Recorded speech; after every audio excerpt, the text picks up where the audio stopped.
dipanggil ke sini? Karena saya masuk terlambat. Datang terlambat, ya betul. Tadi datangnya sudah terlambat, ya. Nah terus kalau misalnya datang terlambat itu perbuatan yang salah atau tidak? Salah. Iya, jadi salah.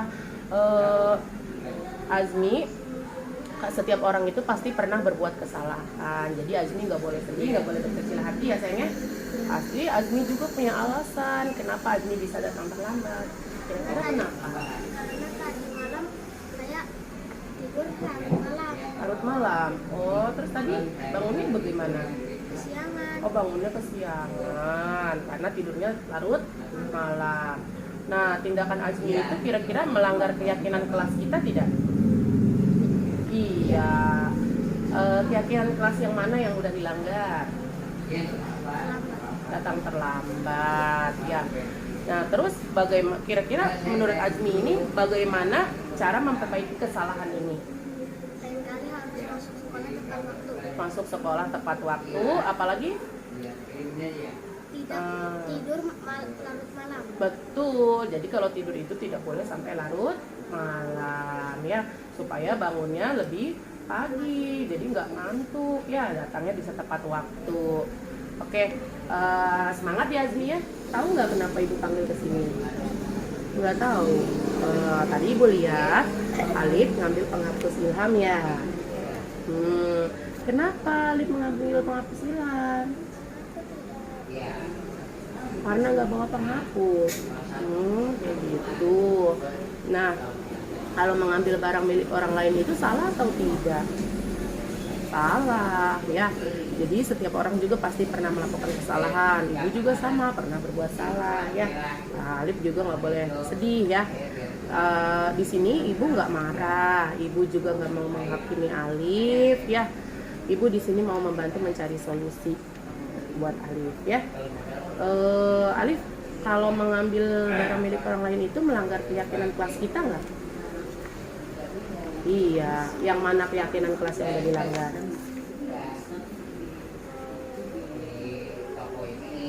Mengambil barang milik orang lain, berarti itu tidak boleh dilakukan ya. Lalu menurut Alif nih ya, bagaimana kira-kira untuk memperbaiki kesalahan ini?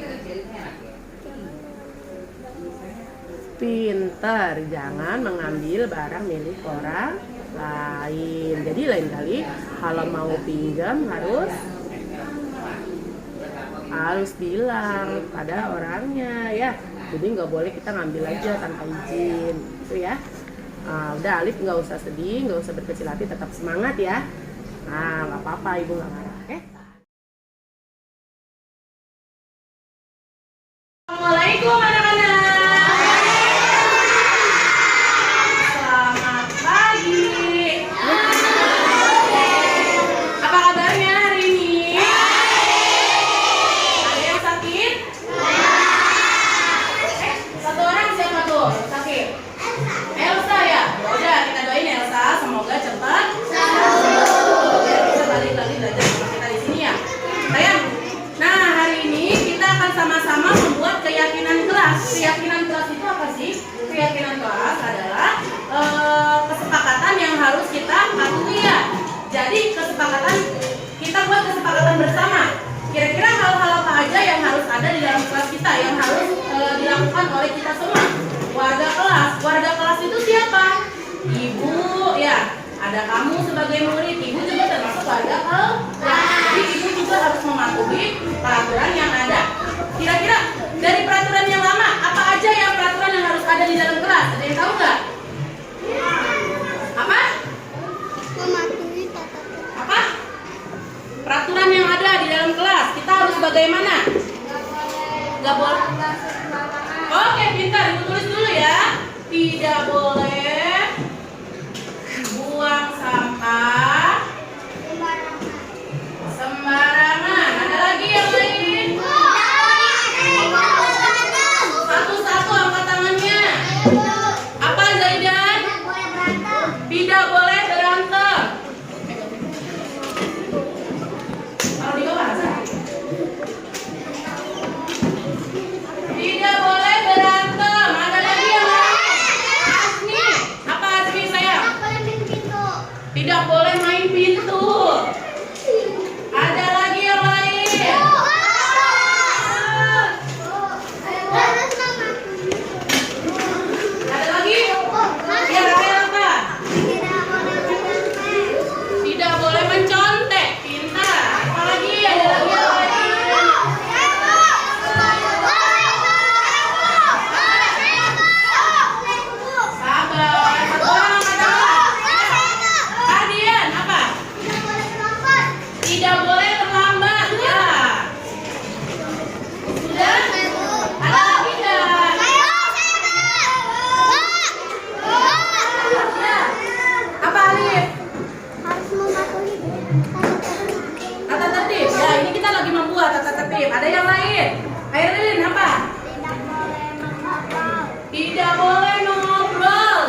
Ada lagi yang lain? Apa? Bebannya? Tidak boleh mencuri barang milik orang lain. Pintar. Udah ya? Cukup segini? Ada lagi yang mau ditambah?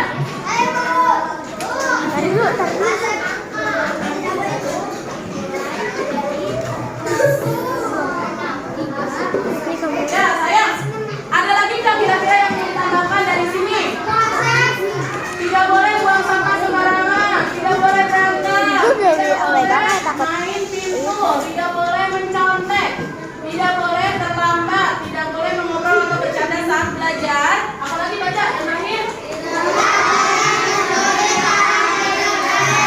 Orang lain. Terus apa lagi? Kalau masuk kelas bagaimana kira-kira? Ya, mengucap kita masuk salam.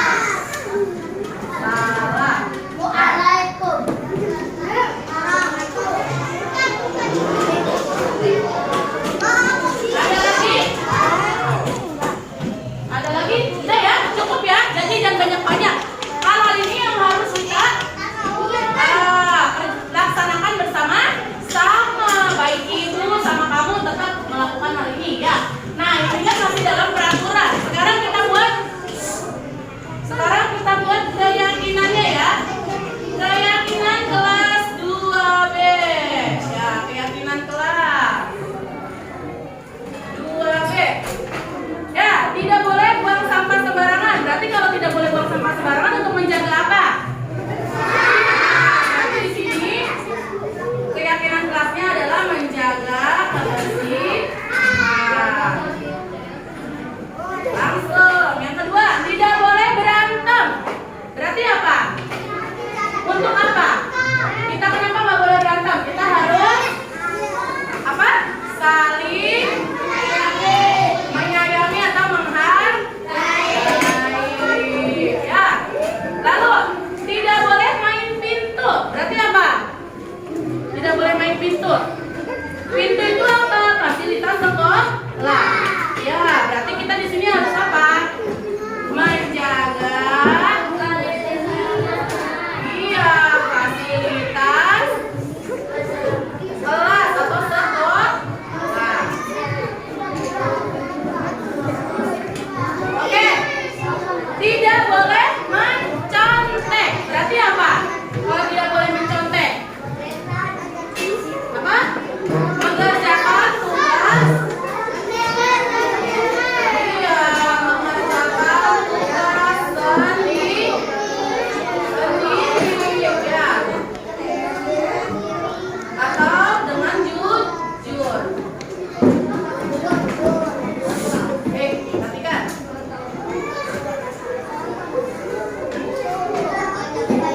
Ya, mengerjakan tugas dengan jujur artinya nggak boleh mengambil barang milik, nggak boleh mengerjakan tugas mencontek dari teman kita, ya.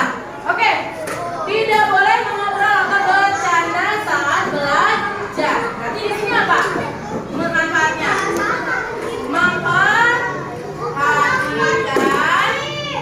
Memperhatikan apa? Guru menjelaskan. Ya. Ada lagi? Tidak boleh mencuri barang milik orang lain. Berarti apa? Apa kalau tidak boleh mencuri barang milik orang lain? Berarti supaya nggak ambil barang milik orang lain. Berarti kita harus bagaimana kalau mau pinjam? Apa?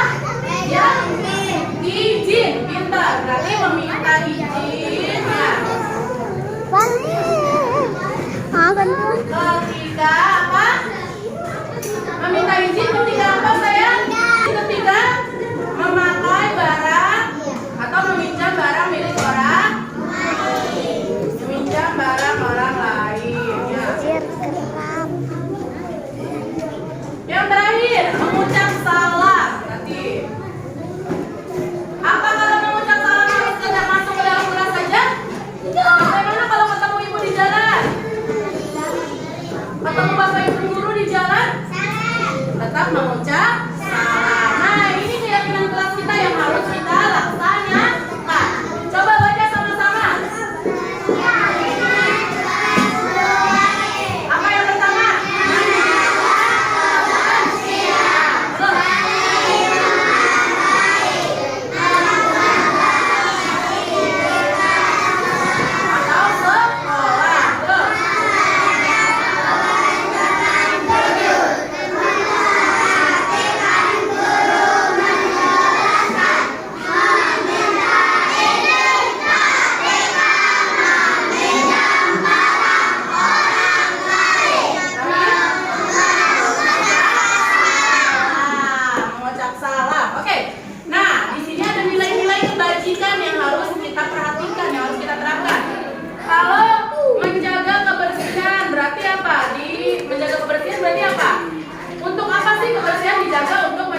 berantem belum ya? Tidak boleh berantem. Mengucap salam berarti apa? Mengucap salam berarti sopan. Nah, betul. Ya. Nah, ini nilai-nilai kebajikan yang harus ada di dalam kelas kita. Ada kesehatan, sopan dan santun, lalu disiplin, kejujuran, saling menghargai, ya, sopan santun. Ada yang mau ditanyakan tentang ini? Udah sepakat belum? Ada yang mau ditambah atau yang merasa keberatan? Udah cukup? Nah, jangan cukup-cukup aja, jangan sepakat-sepakat aja. Kira-kira kamu keberatan nggak? Ini bukan cuma sekedar keyakinan ya, tapi ini juga harus kita jalankan, harus kita terapkan di kelas kita. Paham anak-anak? Ya, ada yang mau ditanya? Nanti besok kita bikin ya ininya ya, keyakinan kelasnya pakai kertas warna-warni. Nanti kita tulis sama-sama, oke? Oke. Coba, kelas 2B, udah sepakat? Kalau sepakat, berarti kamu tahu apa yang harus kamu lakukan. Ya, apa yang nggak boleh dilakukan? Paham? Ayo, tepuk tangan buat kita semua. Assalamualaikum warahmatullahi wabarakatuh. Ya, terima kasih buat Bapak Ibu yang udah hadir hari ini. Izinkan Kiki mau nyampein pemahaman mengenai penerapan pengalaman budaya positif yang telah dipelajari pada pendidikan guru penggerak. Next, kemudian ya, ini pengertian pendidikan dan pengajaran menurut Ki Hajar Dewantara. Pengajaran adalah bagian dari pendidikan. Pengajaran merupakan proses pendidikan dalam memberi ilmu untuk kecakapan hidup anak secara lahir dan batin. Tujuan pendidikan menurut Ki Hajar Dewantara yaitu pada hakikatnya adalah menuntun atau memberi tuntunan terhadap segala kekuatan kodrat yang dimiliki anak agar ia mencapai keselamatan dan kebahagiaan setinggi-tingginya, baik sebagai manusia maupun sebagai anggota masyarakat. Oleh karena itu, pendidik itu hanya dapat menuntun kekuatan kodrat yang ada pada anak-anak, tapi tidak dapat merubah dasarnya, hanya dapat merubah lakunya. Jadi artinya guru itu tidak bisa merubah si anak untuk menjadi apa yang dia inginkan. Seperti itu Bapak Ibu. Jadi hanya bisa merubah untuk perilakunya aja. Jadi menurut Ki Hajar Dewantara, guru itu diibaratkan sebagai petani. Nah, petani itu kan menyemai padi ya, terus diberi pupuk ya. Jadi padi itu kan tergantung dari petani merawatnya seperti apa, seperti itu. Jadi kalau misalnya semakin banyak pupuknya, merawatnya lebih bagus ya, pasti hasilnya pun panennya lebih bagus kan ya. Nah, tapi kalau misal baliknya, kalau misalnya padi itu tidak dirawat, maka hasil panennya pun akan jelek ya, yaitu maka anak-anak juga tergantung pada gurunya, seperti itu ya. Budaya positif di sekolah yaitu nilai dan kebiasaan di sekolah yang berpihak pada murid agar mereka dapat berkembang menjadi pribadi yang kritis, penuh hormat dan bertanggung jawab sesuai dengan profil pelajar Pancasila ya. Bapak Ibu ada yang tahu nggak profil pelajar Pancasila itu ada apa aja? Apa ya? Ya. Profil pelajar Pancasila. Ya, coba next. Nanti ada ya, nanti dijelasin. Konsep inti budaya positif. Jadi di dalam budaya positif ini kita akan belajar tentang perubahan paradigma belajar, disiplin positif, nilai-nilai kebajikan, kebutuhan dasar manusia, motivasi perilaku manusia, posisi kontrol guru, keyakinan kelas, dan segitiga restitusi. Next. Ya, pembelajaran dengan paradigma baru. Pembelajaran dengan paradigma baru merupakan pembelajaran yang dirancang berdasarkan prinsip pembelajaran berdiferensiasi, sehingga peserta didik belajar sesuai dengan kebutuhannya, berdasarkan tahap perkembangan sesuai teori psikologi modern untuk mewujudkan profil pelajar Pancasila. Ya, saya rasa untuk pembelajaran berdiferensiasi udah sering dengar ya Bapak Ibu ya. Ya, bahkan ada di aksi nyata PMM ya, pembelajaran berdiferensiasi. Jadi pembelajaran berdiferensiasi itu pembelajaran yang sesuai dengan kebutuhan anak. Ya, Bu, kan kalau misalnya di kelas itu kan anak banyak ya, dengan berbagai karakter. Ya, bagaimana kita menerapkan pembelajaran berdiferensiasi ya dengan berbagai cara, misalnya dengan penerapan ekstrakurikuler ya. Misalnya anak yang hobi, yang suka dengan olahraga, nggak mungkin kita paksakan untuk suka belajar matematika seperti itu ya. Terus bagaimana penerapannya? Ya udah dengan mengadakan kegiatan ekstrakurikuler kayak begitu ya. Itu yang disebut dengan pembelajaran berdiferensiasi. Next, kemudian oh ya, ini profil pelajar Pancasila. Ulangi Bu Dian tadi. Nah, profil pelajar Pancasila di sini. Pelajar Pancasila beriman dan bertakwa pada Tuhan Yang Esa dan berakhlak mulia ya. Berkebinekaan global, gotong royong mandiri, kreatif dan bernalar kritis. Nah, ini adalah profil pelajar Pancasila ya. Jadi ada 6 profil pelajar Pancasila ya. Next, kemudian ya, miskonsepsi tentang teori kontrol. Teori kontrol itu ini artinya Bapak Ibu. Jadi kita itu selama ini merasa bahwa kita itu bisa mengatur anak-anak. Ya. Padahal tidak seperti itu. Jadi di sini miskonsepsinya. Yang pertama itu ilusi guru mengontrol murid. Jadi guru itu punya pandangan bahwasanya guru, oh saya ini guru. Jadi saya ini patut dan wajar bisa mengontrol murid-murid saya. Padahal tidak seperti itu. Murid itu tidak ingin kita tidak bisa mengontrol murid kalau saja muridnya itu tidak mau dikontrol oleh kita, seperti itu. Ya, yang kedua, ilusi bahwa semua penguatan positif efektif dan bermanfaat. Nah, ketiga, ilusi bahwa kritik dan membuat orang merasa bersalah dapat menguatkan karakter. Nah, ini yang sering terjadi. Jadi kita sering membuat anak-anak itu merasa bersalah. Ya kayak begini, misalnya contohnya, oh gitu ya, ibu kecewa deh, kayak gitu. Nah, itu ungkapan seperti itu yang membuat anak-anak jadi merasa bahwasanya dia telah berbuat kesalahan, seperti itu. Yang keempat, ilusi bahwa orang dewasa memiliki hak untuk memaksa. Nah, karena guru itu kan lebih dewasa ya daripada anak-anak. Jadi guru itu merasa kalau orang dewasa itu bisa ngatur, seperti itu. Itu yang harus diubah konsep tentang teori kontrolnya ya. Lanjut dia. Nah, ini paradigma stimulus respon ke pendekatan teori kontrol. Kalau dulu kita itu menerapkannya stimulus respon ya, kayak ini, anak-anak yang bisa itu diberikan tepuk tangan atau reward ya. Terus kalau anak-anak yang melanggar itu diberikan hukuman. Nah, kalau sekarang itu nggak seperti itu Bapak Ibu. Jadi di sini diterapkan teori kontrol. Nah, perbedaan stimulus respon dengan teori kontrol yaitu realitas kebutuhan kita sama pada stimulus respon. Tapi kalau di teori kontrol itu kebutuhan setiap orang itu pasti berbeda-beda, seperti itu. Terus semua orang melihat hal yang sama. Nah, kalau di teori kontrol setiap orang memiliki gambaran yang berbeda. Nah, lalu di stimulus respon kita mencoba mengubah orang agar berpandangan sama dengan kita. Tapi kalau di teori kontrol kita berusaha memahami pandangan orang lain tentang dunia. Itu. Lalu perilaku buruk dilihat sebagai suatu kesalahan kalau di dalam teori stimulus respon. Tapi kalau di dalam teori kontrol semua perilaku memiliki tujuan. Jadi kalau anak-anak berbuat kesalahan pun pasti ada tujuannya, seperti itu. Ya, misalnya anak bertengkar ya sama temennya, pasti ada tujuannya, ada alasannya kenapa dia bertengkar, seperti itu. Ya. Lalu orang lain bisa mengontrol saya.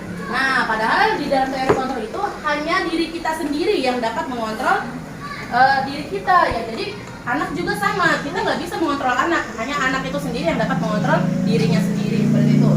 Saya bisa memegang kontrol orang lain. Nah, ini kalau di sini kita tidak bisa ya mengontrol orang lain. Lalu pemaksaan ada pada bujukan saat gagal. Jadi kalau di teori stimulus respon itu kita awalnya membujuk anak-anak. Nah, kalau nggak tercapai tujuan kita mau nggak mau jadi kayak memaksa, seperti itu ya. Lalu di teori kontrol kolaborasi dan konsisten menciptakan pilihan baru. Ya, kalau yang di stimulus respon model berpikir menang atau kalah. Kalau di teori kontrol model berpikir menang, dan menang. Ya, jadi nggak ada menang atau kalah. Yang di teori kontrol itu selalu menang, dan menang. Ya. Lanjut kemudian. Nah, ini disiplin positif. Disiplin berasal dari bahasa Latin yaitu discipline yang artinya belajar. Disiplin mengacu pada disiplin diri yang memiliki tanggung jawab terhadap apa yang dilakukan berdasarkan nilai-nilai yang diyakini. Nah, ini disiplin positif merupakan salah satu cara penerapan disiplin yang bertujuan untuk menumbuhkan kesadaran serta membudayakan peserta didik tanpa imbalan, tanpa penghargaan, ancaman, atau apalagi hukuman ya Bapak Ibu ya. Kalau sekarang udah nggak boleh yang namanya mukul sama anak-anak, ya menghukum, suruh lari di lapangan, itu nggak ada ya. Ya, sebagai pendidik, tujuan kita adalah menciptakan peserta didik yang memiliki disiplin diri sehingga mereka berperilaku mengacu pada nilai-nilai kebajikan universal dan memiliki motivasi intrinsik dalam perubahan perilaku ke arah yang lebih baik. Sampai di sini ada yang mau ditanya nggak Bapak Ibu? Kalau anak murid yang ngeselin gimana, Bu? Nah, nanti ada penjelasan ya Bapak Ibu. Jadi ini kan penerapan disiplin positif. Disiplin positif itu artinya kita melakukan memberikan kebiasaan-kebiasaan kepada murid kita. Ya, pembiasaan-pembiasaan yang baik Bu. Misalnya nih kayak sholat duha kayak gitu ya. Terus menghargai orang lain kayak gitu ya. Terus tidak menghukumnya. Ada yang namanya nanti di sesi terakhir ada yang namanya segitiga restitusi. Ya, jadi kalau dulu itu kan kita seringnya kalau anak-anak yang pintar kita kasih reward ya, kita kasih penghargaan. Kalau anak-anak yang berbuat salah biasanya kita hukum seperti itu. Kalau sekarang udah nggak ada, ya seperti itu. Next kemudian. Nah, ini nilai-nilai kebajikan. Nilai-nilai kebajikan adalah sifat-sifat positif manusia yang merupakan tujuan mulia yang ingin dicapai setiap individu. Nah, nilai-nilai kebajikan inilah yang perlu diterapkan di dalam sekolah, ya, yang perlu dimunculkan kepada anak-anak peserta didik kita.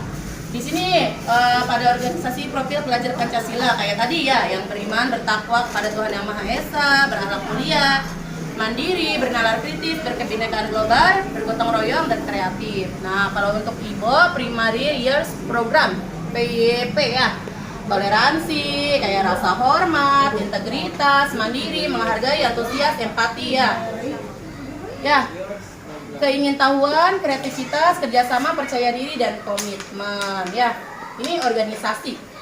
Ya, keterampilan hidup, dapat dipercaya, lurus hati, pendengar yang aktif, tidak merendahkan orang lain, memberikan yang terbaik dari diri ya. Lanjut kemudian. Nah, ini kebutuhan dasar manusia. Ya, setiap manusia pasti punya kebutuhan ya. Nah, ini ada yang namanya disebut kebutuhan dasar manusia. Kebutuhan dasar manusia adalah segala sesuatu yang kita lakukan untuk mendapatkan apa yang kita inginkan. Ya, seluruh tindakan yang kita lakukan memiliki tujuan tertentu dan semua usaha terbaik yang kita lakukan adalah dalam rangka agar kebutuhan dasar kita terpenuhi dengan baik. Ya, kayak kita aja Bapak Ibu, kita juga ngajar, kita juga kan mengajar, berarti kan kita memenuhi kebutuhan dasar kita, yaitu apa? Ya, makan, minum, ya betul nih. Ya, itu kan tadinya udah dapat duluan di awal banyak Bu Mai, udah beli apa kali ya. Tetap aja ya, kita kan memenuhi kebutuhan dasar kita ya. Lanjut kemudian. Nah, ini 5 kebutuhan dasar manusia. Ya, yang pertama bertahan hidup. Kebutuhan bertahan hidup ini di sini ada makanan, contohnya pakaian, tempat tinggal, keamanan, kesehatan ya. Ada lagi kasih sayang dan rasa diterima. Ya, di sini ada rasa diterima, dipedulikan, berbagi, kerjasama, menjadi bagian dari kelompok.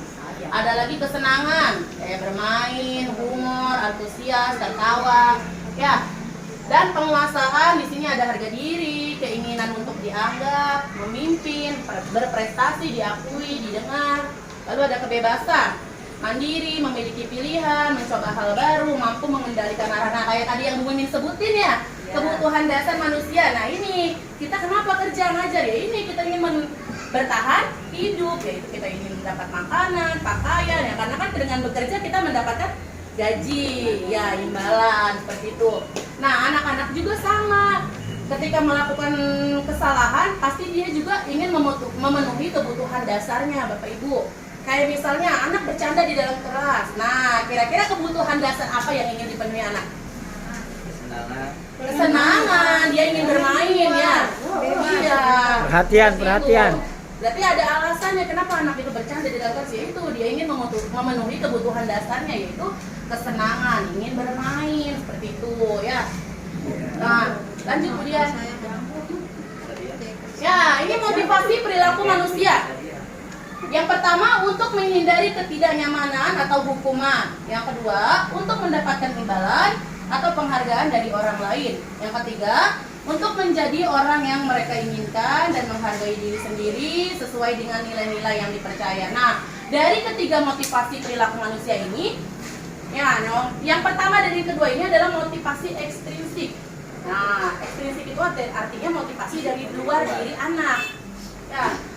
Nah, kalau yang ketiga ini untuk menjadi orang yang mereka inginkan dan menghargai diri sendiri, yaitu motivasi intrinsik atau yang motivasi dari dalam diri.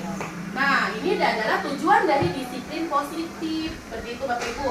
Nah, yang harus kita munculkan yaitu adalah motivasi yang ada di pada nomor 3. Bagaimana caranya anak-anak mempunyai motivasi dari dalam dirinya sendiri, bukan karena ingin mendapatkan penghargaan dari orang lain atau imbalan dari Bapak Ibu guru, seperti itu ya. Apalagi untuk menghindari ketidaknyamanan atau hukuman. Misalnya anak itu melakukan sesuatu itu karena takut dihukum sama bu guru, takut dimarahin sama bu guru, bukan itu. Jadi bagaimana motivasi intrinsiknya itu muncul, yaitu dengan menjadi orang yang mereka inginkan dan menghargai diri sendiri sesuai dengan nilai-nilai yang mereka percaya. Seperti itu ya Bapak Ibu. Next kemudian. Nah, dihukum oleh penghargaan. Jadi dulu kan mikirnya kalau anak-anak juga kasih penghargaan itu kan anak-anak jadi semangat ya.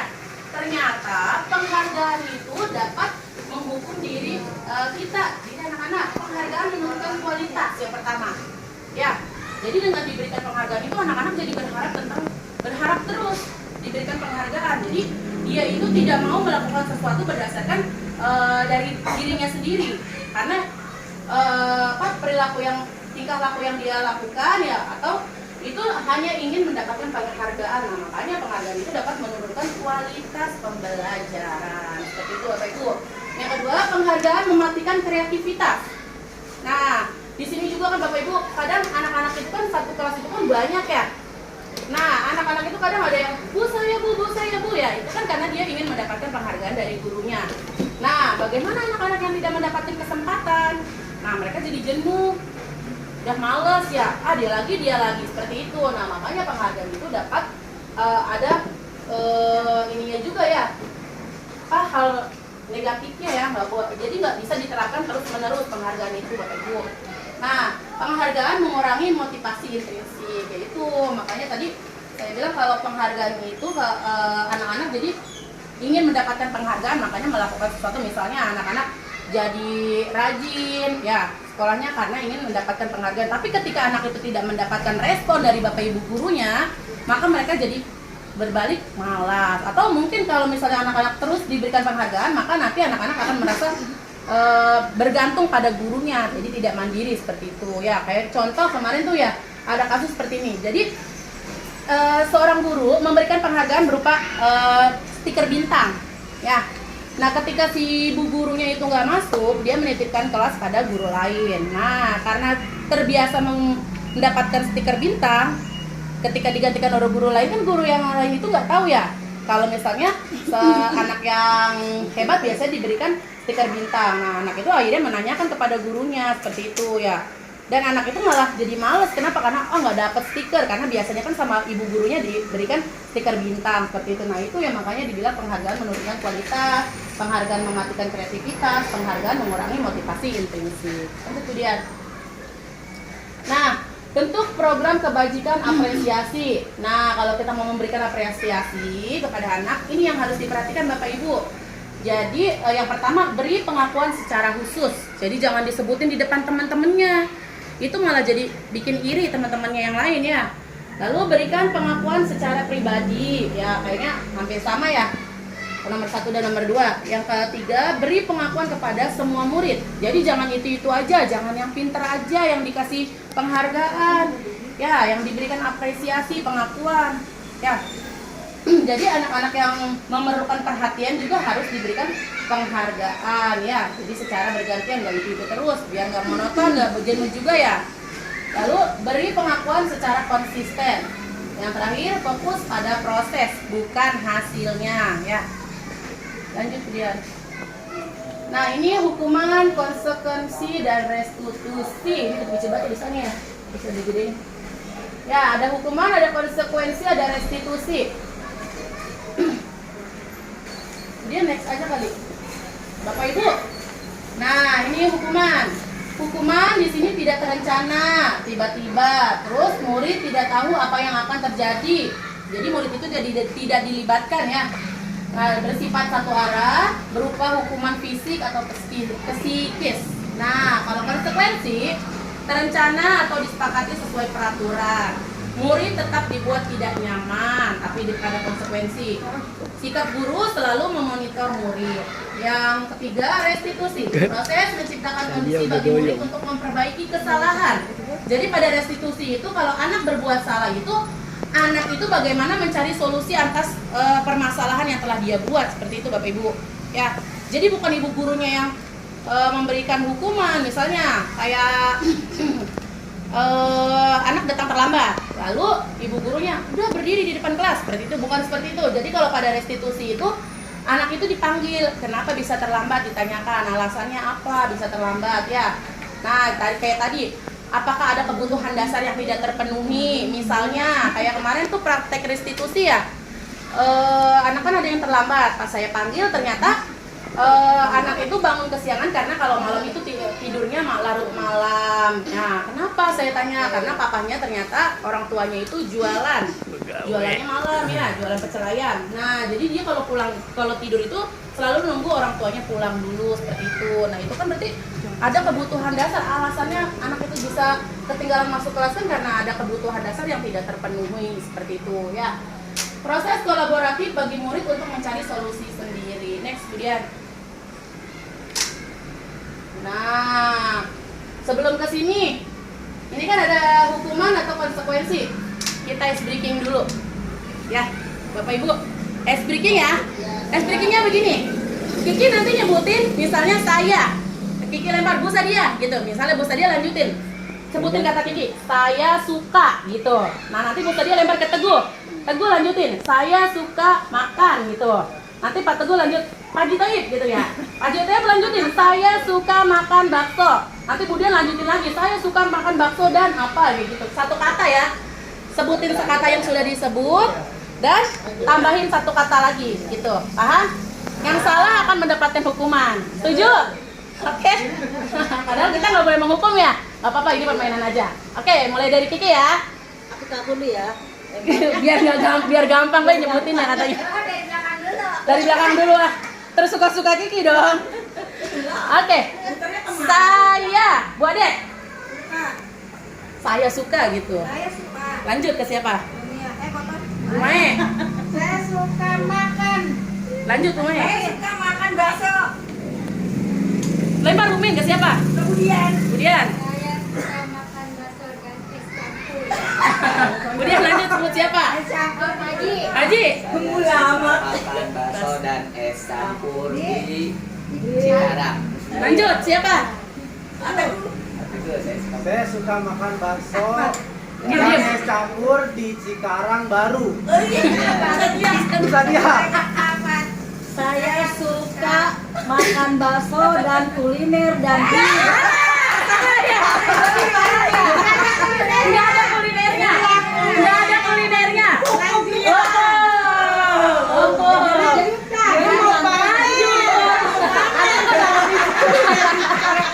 Tadi ada kata kuliner nggak? Nggak ada, nambahin Saya sendiri. suka makan bakso dan es campur di Cikarang Baru. Lanjutin. Lalu misalnya tambahin lalu. sekalian sama berikut kuliner. Iya. Oke, Bu Sadia yang kita hukum. Nah, hukumannya gampang Bu Sadia. Di sini mari berlatih. berarti hukuman atau konsekuensi? Ngantuk soalnya. Nah, Ustaz ya, di sini ada beberapa soal kan. Ada lari mengelilingi lapangan basket 2 kali karena terlambat hadir di sekolah. Nanti Bu Sadia isi di sini kira-kira hukuman atau konsekuensi. Seperti itu. Oke? Oke. Oke, ada spidol? Ya. Ayo, Itu katanya gue yang pertama. sengaja ya Bu Maya. Ada yang pertama di tengah. Jangan. Sengaja biar lupa Bu Min. Ayo, diisi. Diisi konsekuensi atau hukuman. Yang pertama, kedua, ketiga. Jadi apa gimana ini? Diisi bacaannya. Lari mengelilingi lapangan basket 2 kali karena terlambat hadir di sekolah. Hukuman atau konsekuensi? Jangan dikasih tahu. Hukuman. Terus Membersihkan coretan yang dibuatnya di meja tulis. hukuman ini jangan Itu nyata hukuman. nih. Nggak nyata. Murid diminta untuk push up Hati-hati ya, bentuknya antara hukuman dan karena konsekuensi. untuk menggunakan masker ke sekolah. 15 kali tuh pusatnya. Murid diminta untuk push up 15 kali karena tidak menggunakan masker ke sekolah. Hukuman.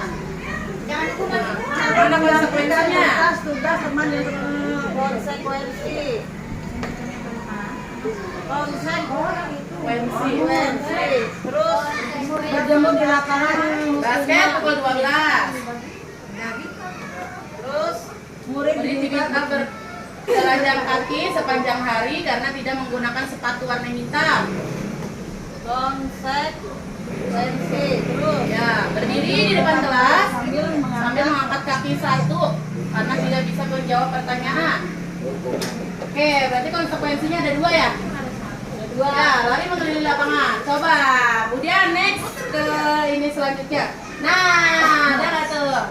Oh, salah. Lari mengelilingi lapangan basket 2 kali karena terlambat hadir di sekolah, yaitu hukuman. Betul. Membersihkan coretan yang dibuatnya di meja tulis. Nah, itu konsekuensi. Karena kan yang mencoret-coret dia ya, jadi dia yang harus membersihkan. Seperti itu. Yang ketiga, murid diminta untuk push up 15 kali karena tidak menggunakan masker ke sekolah. Hukuman betul. Menggantikan kertas tugas teman yang telah dicoret-coret. Itu konsekuensi. Nah, berjemur di lapangan basket pukul 12 siang. Betul, hukuman. Murid diminta bertelanjang kaki. Nah, ya, sepanjang hari. Tapi itu hukuman ya, karena anak muridnya itu diminta untuk lepas sepatu ya, karena tidak menggunakan sepatu warna hitam. Nah, yang terakhir berdiri di depan kelas sambil mengangkat kaki satu karena tidak bisa menjawab pertanyaan. Itu hukuman. Berapa salahnya Bu Sadia? Berapa itu? 2. Salah 2. Salah 2. Ya, tepuk tangan buat Bu Sadia. Hebat. Ya, lanjut Bu Dia. Dapat pecah lele. Nah, ini 5 posisi kontrol guru. Yang pertama itu sebagai penghukum. Ya, yang kedua pembuat rasa bersalah. Yang ketiga itu guru sebagai teman. Yang keempat guru sebagai pemantau. Yang kelima guru sebagai manajer. Ya, lanjut. Nah, ini 5 posisi kontrol ya. Jadi sebagai penghukum, di sini guru membuat kurang gede ya tulisannya ya. Iya, nggak kelihatan. Ya, coba Bu Din. Nah, itu udah tuh. Ya. Nah, ini identitas gagal atau kontrol dari luar ya. Kalau ini menghindari penghukum. Bu Din coba geser ke sini. Ini bacanya. Nah, guru berbuat kalau sebagai penghukum yaitu menghardik, menunjuk-nunjuk murid. Nah, itu menghukum berarti ya, menyakiti, menyindir. Ya, itu kalau guru memposisikan diri sebagai penghukum. Lalu guru memposisikan diri sebagai pembuat orang merasa bersalah. Jadi membuat murid merasa apa yang dia lakukan itu salah, seperti itu ya. Berceramah, mengatakan seharusnya kamu nggak seperti itu, ya. Ibu kecewa sama kamu. Nah, itu membuat murid merasa bersalah. Geser Bu Dian. Nah, kalau guru memposisikan diri sebagai teman, membuatkan alasan untuk muridnya. Ya, misalnya, oh kamu berarti melakukan itu karena ini ya, seperti itu ya. Jadi bukan alasannya dari murid, tapi gurunya yang mencari alasan seperti itu ya. Itu kalau guru memposisikan diri sebagai teman. Kalau sebagai pemantau, guru menghitung dan mengukur ya.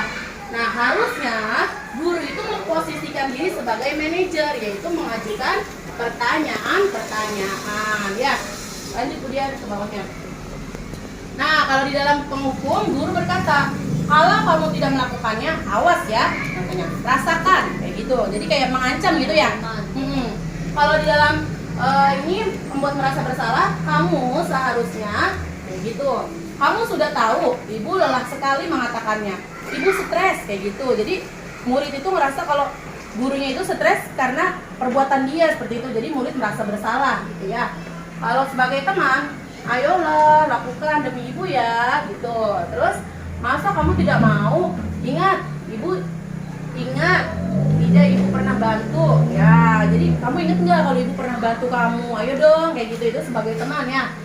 Kalau sebagai pemantau, apa peraturannya kayak begitu. Jadi kita menanyakan peraturan apa yang telah dilanggar sama murid seperti itu. Kalau sebagai manajer, apa yang kita yakini, nah apa yang bisa kamu kerjakan untuk memperbaiki masalah ini. Jadi masalah yang dibuat anak itu dicari solusinya juga oleh anak seperti itu kalau sebagai manajer ya.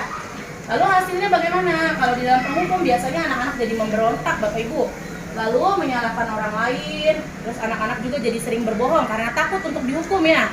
Jadi anak-anak malah berbohong. Nah, kalau untuk membuat merasa bersalah juga sama, anak-anak bisa berbohong, menyangkal atau menyembunyikan ya. Lalu di sini kalau sebagai teman, nah ini anak-anak jadi ketergantungan. Biasanya kan ada anak yang manja sama guru ya, lendot-lendot. Nah itu memposisikan dirinya sebagai teman seperti itu.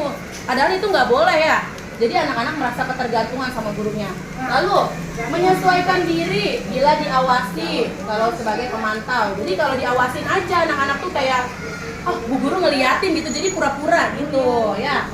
Kalau sebagai manajer, menguatkan pribadi anak-anak. Jadi anak-anak itu ya benar-benar kalau misalnya berbuat salah itu ya gimana caranya, ditanya sama gurunya, kamu udah berbuat ini, lalu bagaimana menyelesaikan masalahnya seperti itu ya. Jadi anak itu bertanggung jawab sendiri terhadap masalah yang telah dia buat. Itu kaitan dengan dunia berkualitas. Murid meletakkan guru di luar dunia berkualitas. Murid meletakkan guru di dalam dunia berkualitas. Yang ini murid meletakkan guru sebagai orang yang sangat ya penting di dunia berkualitas. Nah ini murid meletakkan dirinya individu yang positif dan berkualitas ya. Nah kemudian geser. Kalau murid berkata, kalau di dalam penghukum murid berkata, biarkan saja, nanti juga marah-marah lagi. Jadi murid itu terbiasa karena guru-gurunya sering marah, dianggapnya biarin bu guru udah biasa marah-marah gitu. Jadi anak tuh malah nggak takut ya Bapak Ibu kalau kita sering memberikan hukuman karena dianggapnya sudah biasa ya. Lalu maafkan saya kalau di dalam membuat merasa bersalah, karena anak merasa bersalah jadi dia minta maaf ya.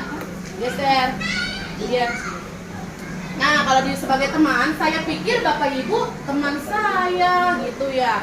Kok begitu sih bu? Gitu ya. Geser Bu Dian.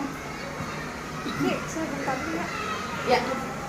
Berapa banyak bintang yang harus saya peroleh? Berapa halaman yang harus saya tulis Bapak Ibu? Nah, itu kalau sebagai pemantau. Kalau sebagai manajer, bagaimana cara saya bisa memperbaiki kesalahan? Lagi-lagi anak itu mencari solusi sendiri ya atas permasalahannya ya. Dampaknya itu mengulangi kesalahan. Jadi kalau anak sering dihukum itu anak terus-terusan mengulangi kesalahannya karena apa? Udah terbiasa dimarahin sama Bapak Ibu guru gitu ya. Lalu kalau sebagai membuat merasa bersalah, merasa rendah diri, anak jadi merasa murung, merasa bersalah seperti itu ya. Lalu kalau sebagai teman, lemah, tidak mandiri, bergantung kayak tadi ya, yang bisa dia sebutin ya. Contohnya seperti ini, jadi anak-anak bergantung sama gurunya ya. Lalu di sini menitik beratkan pada sanksi atau hadiah untuk dirinya. Jadi anak-anak ini melakukan sesuatu itu berdasarkan apa yang ingin dia dapatkan. Misalnya dia ingin dapat hadiah kayak gitu kalau untuk pemantau. Nah di sini posisi kita sebagai manajer mengevaluasi diri anak-anak itu. Lalu bagaimana cara memperbaiki diri gitu. Jadi anak-anak itu reflektif ya, merefleksi diri bagaimana cara memperbaiki kesalahannya dan tidak mengulangi lagi. Lanjut kemudian. Nah, ini keyakinan kelas. Bapak Ibu, saya yakin kalau di kelas berarti udah ada peraturan ya, tata tertib kelas, ya nggak? Nah, kalau sekarang itu udah nggak berlaku Bapak Ibu untuk tata tertib kelas itu. Ya, apa sih bedanya keyakinan kelas sama tata tertib? Nah, ini pengertiannya dulu ya. Keyakinan kelas itu adalah nilai-nilai kebajikan atau prinsip-prinsip universal yang disepakati bersama secara universal. Nah, ini yang perlu digarisbawahi. Disepakati bersama, ya. Lepas dari perbedaan agama, suku, negara, dan bahasa, suatu keyakinan akan lebih memotivasi seseorang dari dalam diri. Seseorang akan lebih bersemangat untuk menjalankannya daripada hanya sekadar mengikuti peraturan. Karena dalam keyakinan kelas itu, anak-anak dilibatkan dalam pembuatannya. Itu ya, kalau peraturan kan kita udah buat sendiri. Ini loh peraturan kelas, ini loh tata tertibnya yang harus ditaati sama anak-anak. Tapi di dalam keyakinan kelas itu, anak-anak diajak bersama-sama membuat keyakinan. Jadi anak-anak yang membuat keyakinan, anak-anak juga yang menaati peraturannya, seperti itu. Misalnya contoh seperti ini, anak-anak, ayo kita membuat keyakinan kelas. Jadi nanti tahun ajaran baru bisa digunakan Bapak Ibu keyakinan kelas ya, jadi bukan peraturan. Jadi kita mengikut sertakan anak-anak untuk membuat keyakinan kelasnya, bukan seperti peraturan. Kalau peraturan kan anak-anak harus mentaati aja, tapi dia tidak dilibatkan dalam pembuatannya, seperti itu. Kalau keyakinan kelas, anak-anak dilibatkan dalam pembuatannya ya. Misalnya di sini anak-anak, coba kira-kira keyakinan kelas apa yang akan kita tanamkan di dalam kelas kita. Misalnya anak-anak bilang, Bu, nggak boleh datang terlambat. Nah, anak-anak kan tahu, berarti kan keyakinan kelasnya itu ya tidak boleh datang terlambat. Nah, ketika anak-anak melanggar, nah dia tahu apa keyakinan kelasnya yang telah dilanggar, seperti itu. Jadi beda dengan peraturan. Biasanya kalau peraturan malah anak-anak nggak tahu ya peraturannya, karena anak-anak juga nggak dilibatkan dalam pembuatannya. Kalau ini kan mungkin anak-anak merasa malu karena kan itu berdasarkan apa yang dia tuangkan kan ya, tapi dia juga yang melanggar, seperti itu. Nah, keyakinan kelas, mengapa keyakinan kelas, mengapa bukan peraturan kelas nih gitu. Coba Bu Dian lanjut. Nah, ini perbedaan kenapa kita harus menerapkan keyakinan kelas. Pembentukan keyakinan kelas lebih bersifat abstrak Bapak Ibu. Lalu yang kedua, berupa pernyataan universal, jadi dapat diterima sama semua orang, seperti itu. Jadi bukan, kalau peraturan kelas itu kan hanya ditaati sama murid ya. Kalau keyakinan kelas itu guru pun ikut menaati, seperti itu ya. Istilahnya guru itu menjadi role model ya. Dibuat dalam pernyataan positif, lalu sesuai dengan kondisi kelas. Nah, ini yang perlu ini kita perhatikan. Sesuai dengan kondisi kelas, sekolah, sehingga mudah diterapkan. Jadi kalau kita membuat peraturan kelas kan biasanya global ya. Kalau peraturan sekolah, peraturan kelas itu kan global. Jadi udah kebanyakan sekolah juga itu. Padahal setiap sekolah atau kelas itu mempunyai kondisi yang berbeda-beda ya. Jadi kalau keyakinan kelas itu kan dibuat menyesuaikan dengan kondisi kelas atau sekolah. Karena ini dibuatnya bersama murid. Kita tahu kebiasaan murid, yang lingkungan kita, misalnya di daerah kita kan di kampung ya, berbeda dengan daerah di kota, di Jakarta misalnya ya. Jadi lebih bisa menyesuaikan ketimbang dengan peraturan kelas atau peraturan sekolah begitu. Lalu peraturan keyakinan kelas juga cuma sedikit, nggak banyak banget kayak peraturan sekolah ya atau tata tertib. Karena kalau keyakinan kelas ini paling jumlahnya cuma berapa, seperti misalnya 5, tapi itu yang harus ditaati sama anak-anak, seperti itu. Lalu semua warga kelas atau sekolah dilibatkan dalam pembuatan keyakinan kelas ya, kayak tadi buatnya bareng-bareng Bapak Ibu. Nanti kalau misalnya mau diterapkan di ini ya, di kelas, anak-anak dia ikut sertakan gitu ya. Lanjut dia.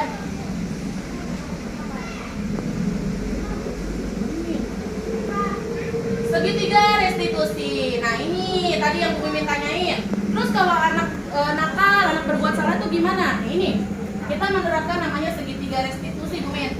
Ya, proses menciptakan kondisi bagi murid untuk memperbaiki kesalahan mereka. Nah, sehingga mereka bisa kembali pada kelompok mereka dengan karakter yang lebih kuat. Melalui restitusi, guru dapat di sini. Jadi menciptakan kondisi bagi murid untuk memperbaiki kesalahan. Jadi murid itu memperbaiki kesalahannya sendiri, sehingga mereka itu bisa kembali pada teman-temannya lagi, tapi dengan karakter yang lebih kuat, atau istilahnya ya, dengan balik lagi ke temannya itu dengan pembelajaran dengan belajar dengan kesalahannya itu ya. Lalu melalui restitusi guru juga dapat membantu murid menjadi lebih memiliki tujuan, disiplin positif, serta memulihkan dirinya setelah berbuat salah. Nah, ini membantu murid untuk jujur pada diri sendiri dan mengevaluasi dampak dari kesalahan yang dilakukan. Yang terakhir, memberikan penawaran bukan paksaan. Jadi sifatnya tidak memaksa, tapi memberikan penawaran. Ya, menawarkan kepada murid, nggak maksa ya. Nah, ciri-ciri restitusi bukan untuk menebus kesalahan, tetapi untuk belajar dari kesalahan, memperbaiki hubungan, ya, tawaran bukan paksaan, menuntun untuk melihat ke dalam diri. Yang kelima, mencari kebutuhan dasar yang mendasari tindakan. Nah, kayak tadi, anak itu berbuat kesalahan itu atas dasar apa? Kebutuhan dasar apa yang tidak terpenuhi? Seperti itu. Ya. Di dalam restitusi itu kita cari tahu kenapa anak melakukan kesalahan itu, apa kebutuhan yang tidak terpenuhi, kayak gitu. Cara yang paling baik, lalu fokus pada karakter bukan tindakan. Fokus pada solusi, mengembalikan murid yang salah pada kelompoknya. Jadi di sini murid yang salah itu kembali pada kelompoknya dengan jiwa yang sudah benar ya, karena dia sudah memperbaiki diri, seperti itu. Lanjut kemudian.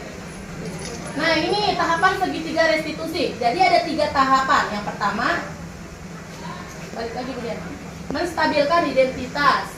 Yang kedua, validasi tindakan yang salah. Yang terakhir, menanyakan keyakinan. Nah, naik kemudian. Pada menstabilkan identitas, balik lagi kemudian.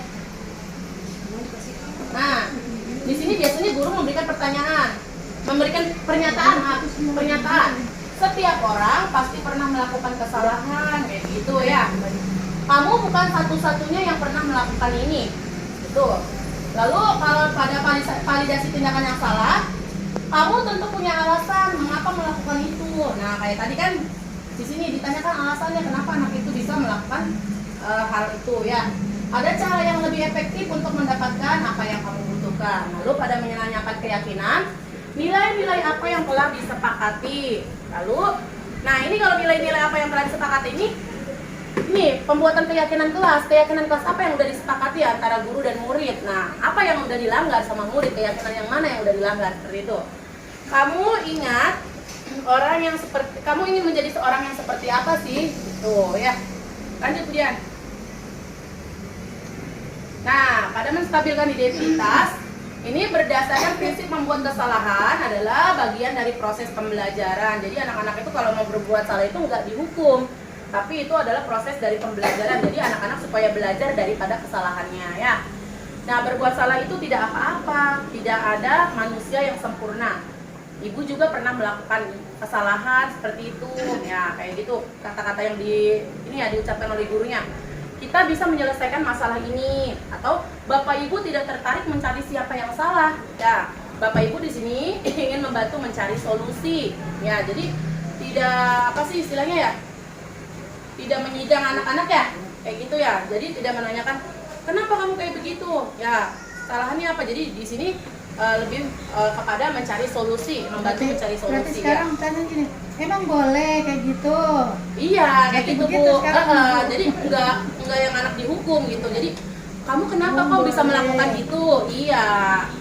Nah, emang boleh kalau kayak gitu ya.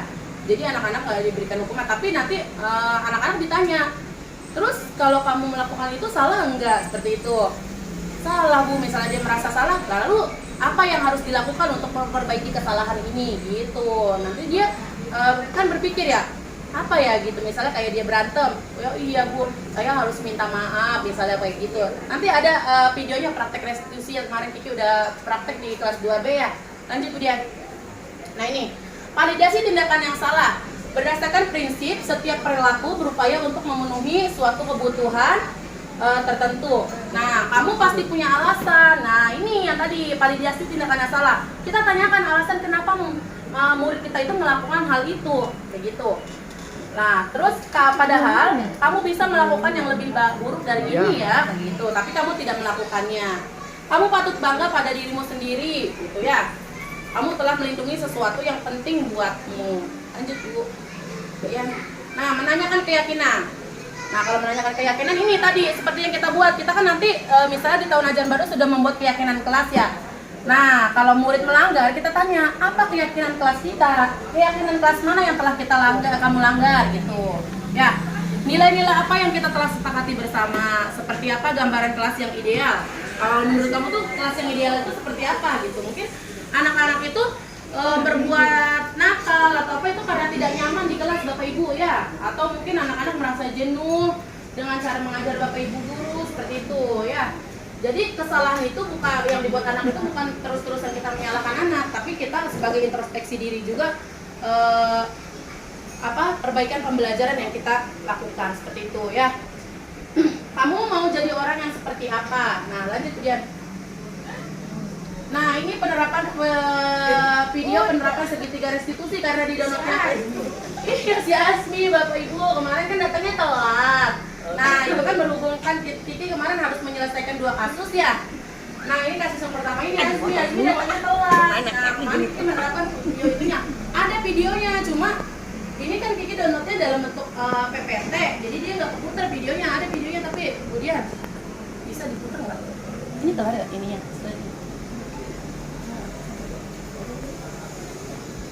15 menit. Videonya di ini. Bentar.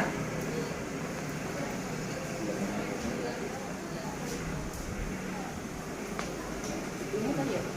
Bisa nggak sih keputar?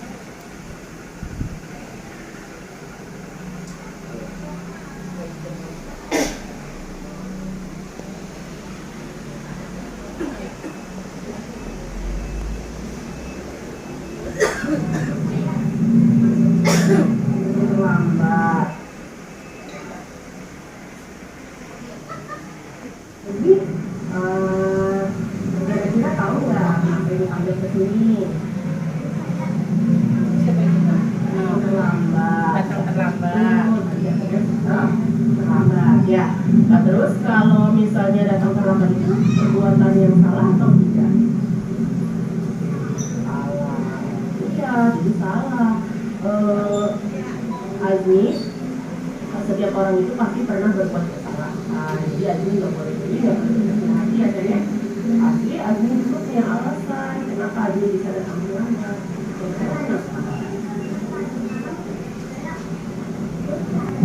Selamat malam. Oh, tadi Azmi di mana? Iya, ditanya alasannya. Nah, tindakan Azmi itu kira-kira melanggar keyakinan kelas kita tidak? Iya. Keyakinan kelas yang mana yang udah dilanggar? Datang terlambat. Ya. Nah, terus bagaimana kira-kira menurut Azmi ini bagaimana cara memperbaiki kesalahan ini? Masuk sekolah tepat waktu, apalagi betul, jadi kalau itu tidak boleh sampai larut, ya supaya bangunnya lebih pagi, supaya juga masuk, ya misalnya bisa tepat waktu. Oke, semangat ya Ci ya. Ya, itu. Terima kasih Bapak Ibu guru. Ya, sampai di sini tadi pemahaman Kiki ya, menyebarkan pemahaman tentang penerapan pengamalan budaya positif. Ya. Jadi budaya positif ini harus diterapkan di sekolah kita Bapak Ibu ya.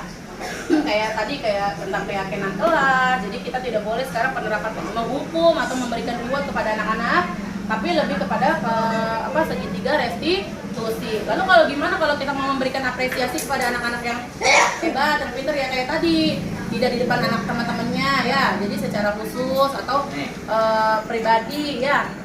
Terus secara bergantian juga, jadi nggak cuma yang itu aja yang diberikan penghargaan atau apresiasi ya, jadi biar nggak ada kesenjangan sosial ya. Lalu kayak tadi juga kita 5 posisi guru tadi kan ada apa aja Bapak Ibu? Penghukum, pembuat merasa bersalah, teman, terus pemantau, sama manajer. Lalu dari kelima itu kita harus menerapkan yang mana? Manajer, betul Bu Maya, hebat ya. Nah kalau yang tadi sebagai teman, nah itu nggak boleh. Kenapa? Karena nanti anak-anak jadi bergantung pada kita ya. Manju. Jadi anak-anak tuh manja sama kita ya. Itu juga nggak bagus ya. Kenapa? Karena jadi kita nggak dihargain sebagai guru seperti itu ya. Kita perlu ada batasan antara kita sama murid. Kita boleh menunjukkan rasa sayang kita kepada murid, tapi nggak boleh secara berlebihan. Apalagi kayak peluk, cium seperti itu ya. Nah itu kan udah sentuhan fisik seperti itu nggak boleh ya Bapak Ibu ya. Iya kalau misalnya kadang kan Pantesan si Jean digebugin mulu. enggak gitu maksudnya.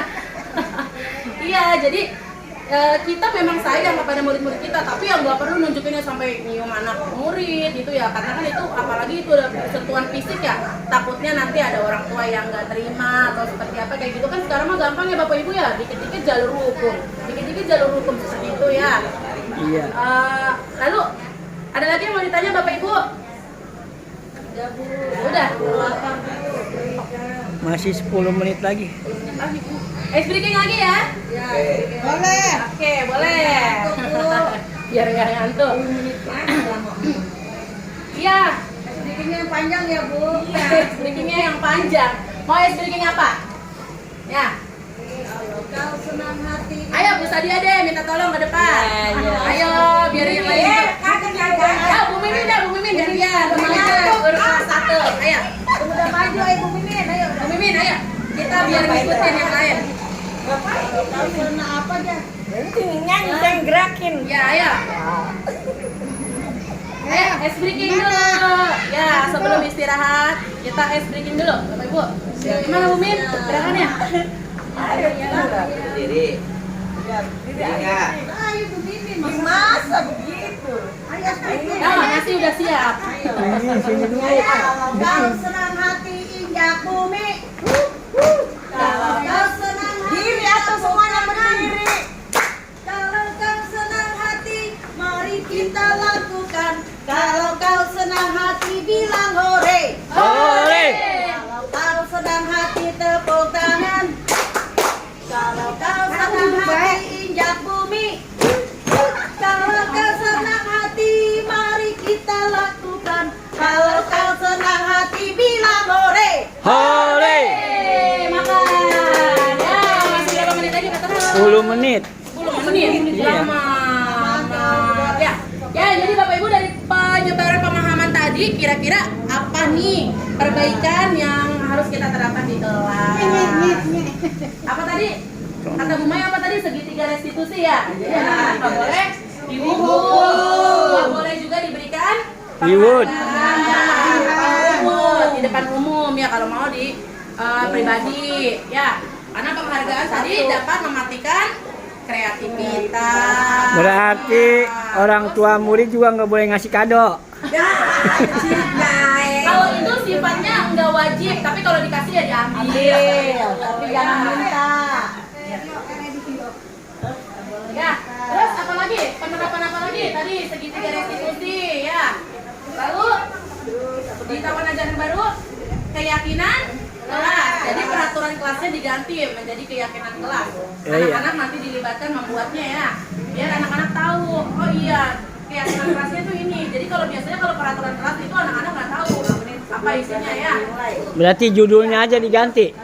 Enggak judulnya aja diganti. Bunyinya pun beda Pak kalau keyakinan kelas sama peraturan kelas. Oh gitu. Kalau peraturan kelas itu lebih bersifat mengatur ya. Kalau keyakinan kelas itu nilai-nilai yang diyakini oleh anak. Misalnya kayak tidak boleh datang terlambat itu kan kalau di dalam peraturan kelas. Berarti kalau tidak boleh datang terlambat itu nilai apa Bu? Disiplin. Disiplin, betul Pak Haji. Disiplin. Jadi di dalam keyakinan kelas itu tulis disiplin. Datang tepat waktu. Jadi bukan katanya lebih diganti. Bukan tidak boleh datang terlambat, tapi datang tepat waktu.